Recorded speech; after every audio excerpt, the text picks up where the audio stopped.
Hello everyone, I'm going to cook chicken with spring onions. This one. I'm going to slice the chicken into bite size and marinate it with oyster sauce, the Maggi seasoning, chicken flavor bouillon, tapioca, or you may use cornstarch, and black pepper. For the seasoning, I'm going to use soy sauce, sugar, salt. The spices I'm going to use: ginger, garlic, the spring onions, and the bulb onion. I added 1/4 teaspoon of the black pepper powder, 1 teaspoon of this Maggi seasoning, 1 tablespoon of the oyster sauce, and 1 tablespoon of the chicken bouillon.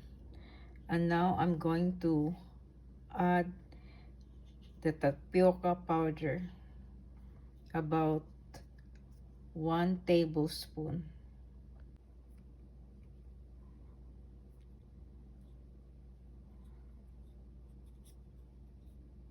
And 1 teaspoon.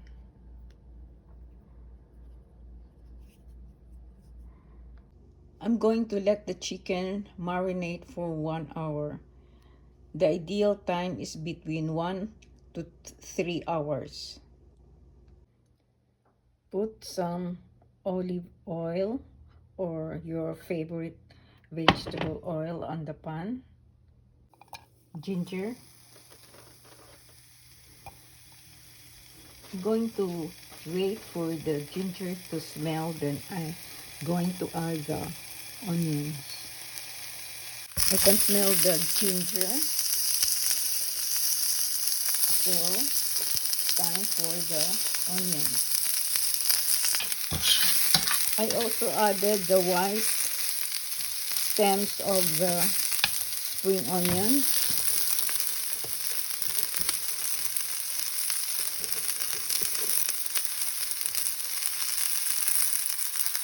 Half teaspoon of sugar, little salt,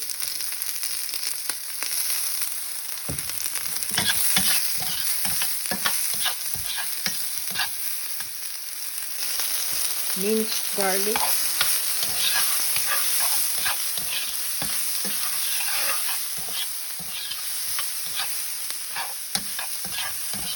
and then I'm going to set them aside.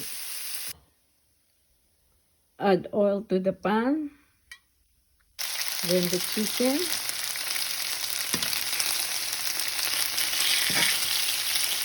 I think I'm gonna add a bit of water. Occasionally stir the chicken. You can also add more water if you want it to be more saucy. Add little soy sauce.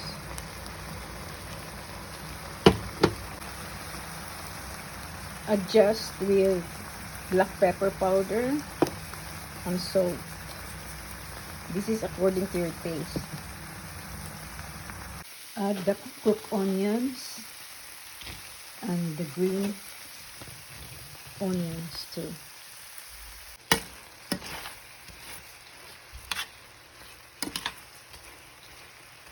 The dish is ready.